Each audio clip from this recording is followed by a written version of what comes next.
Welcome to Majestic Farm and You Pick Apple Orchard. We're here today on a beautiful fall day with Brett Buddy, who is the owner and co-founder with his partner, Sarah Buddy. Hi, Brett. Hello. Thanks for letting us have a farm tour, and we're gonna let you take charge. I'm gonna ask you a few questions, and we're really happy to see this awesome orchard you've planted. Could you tell us a little bit about the history, when you planted and when you opened up? Yeah, so this orchard, the planning for this orchard happened 6 years ago, and we planted 4 years ago. I mean, the planning really started a long time before that, but in jest, like we purchased our apple trees, full year and a half before we planted. So this apple orchard is on grafted rootstock. So what happens is you order the apples in the trees in the summertime, and then they get grown out for a full year, and then they come and you get a delivery the next spring. So it's a year and a half from ordering, and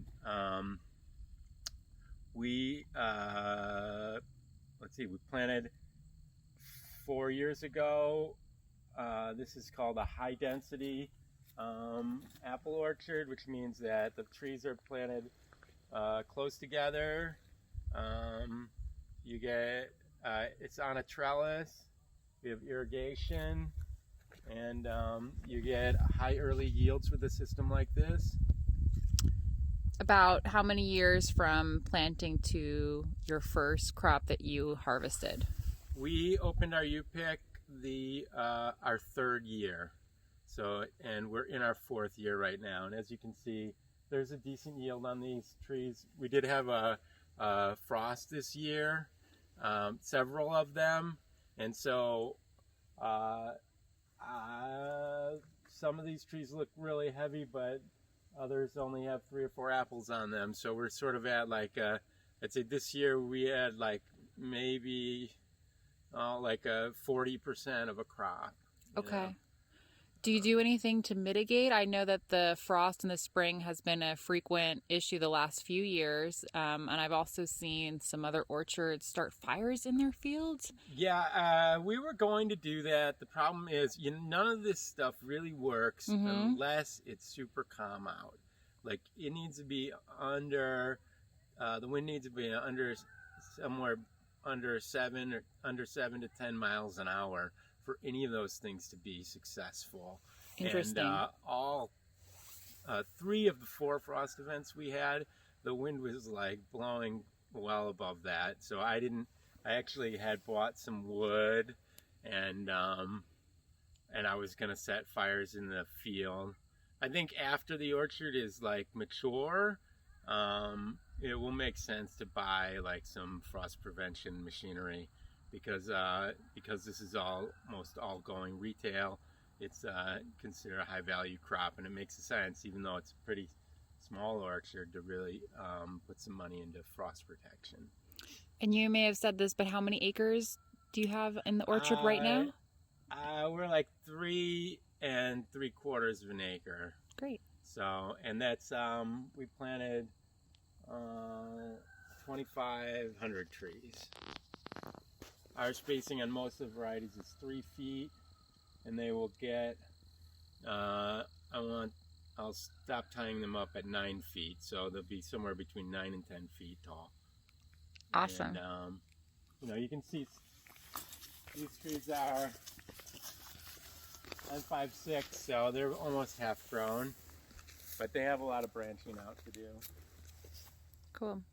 How long do you think they'll take to become essentially 9 foot? I think they'll be there in the next 2 years. I really need to do a little better job of tying them up right now, but hopefully we'll get on that next spring and get everything together. It's really, the first few years of high density system are really critical, so you're getting those high early yields.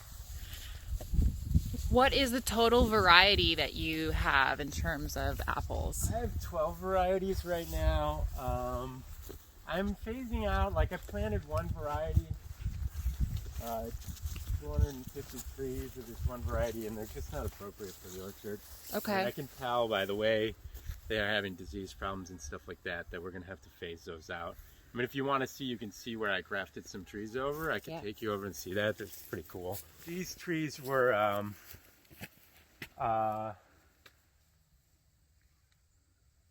Newtown Pippins, and I Crimson Topaz. yeah, I'm turning them into Crimson Topaz. So this is the tree you can see right here. This is one of my successful grafts. So this spring, I took and I cut the top of the tree off here like that. I split it in half, and I put a small little twig like that big into that crack. And then, so now, this is Crimson Topaz on top of here. Put on about, I'd say 3.5 feet in 1 year. Next year I'll have some fruit on this, maybe. I don't know, I don't see any buds, but definitely the year after that. And it'll be caught. This tree is gonna be over probably somewhere close to where this tree is, which is 4 years old, in the next 2 years. So Excellent. by the fall in 2 years, it will look quite a bit like this tree. Very cool. And you can see the vigor coming off of these rootstocks. I mean, this is insane, you know. So these are the rootstock is called Bud 9. It's resistant to fire blight. It's a good cold hardy rootstock, and it has a long history, and that's why I got it. There's all kinds of rootstocks. Geneva came out with a bunch of new rootstocks, and you know, I was tempted to read those, but I mean buy those, but you know, it's funny, like now, you know, you read about new problems with them after they've been around for longer. You know, the longer they get around, the longer they have a rootstock that's been developed, and it's the longer it's around, the more you kind of figure out what the problems are.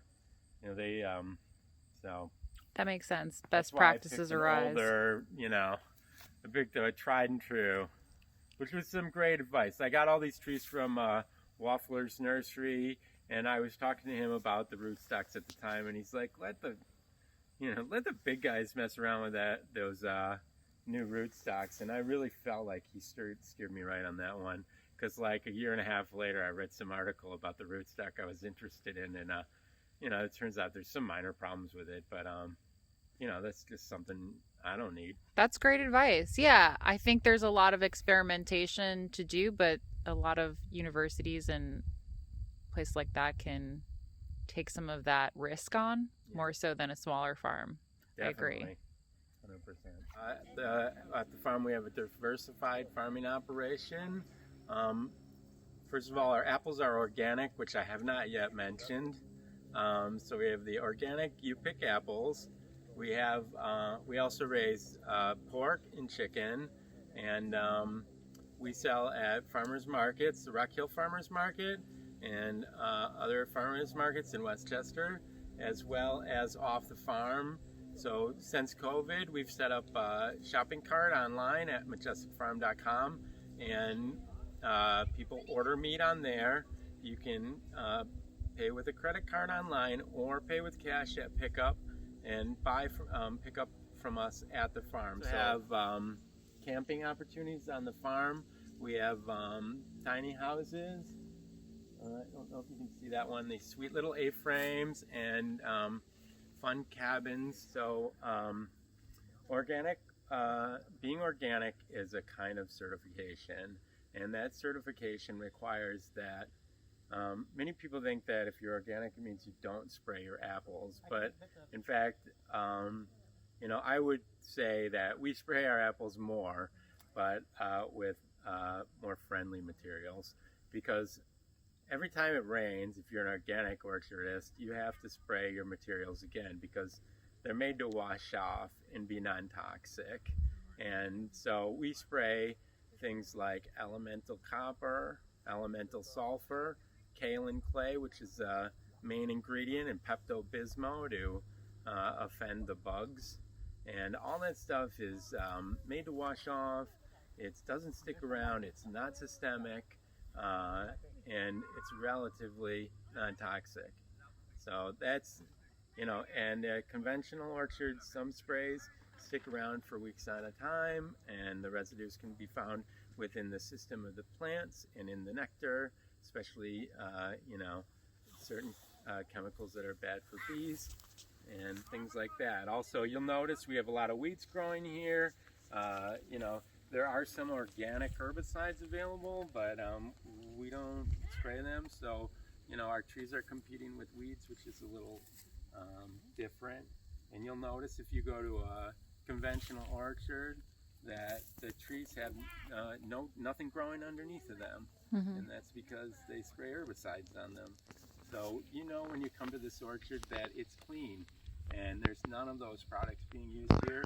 My family and I live in that house.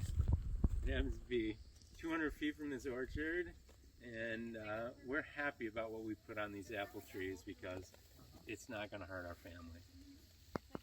Great. And I think it's quite unique. It's the only organic you-pick apple orchard in Sullivan County, and definitely worth a trip and support our local Sullivan County farmers. These have a little schmutz on them. They're really hard to grow, but it's...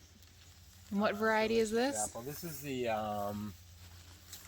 Asopus Spitzenberg. It's a New York apple discovered in the by the Asopus Reservoir. I believe it's in Ulster County. Wow. Can you say that 5 times fast? Asopus Spitzenberg. Asopus Spitzenberg. No, I can't.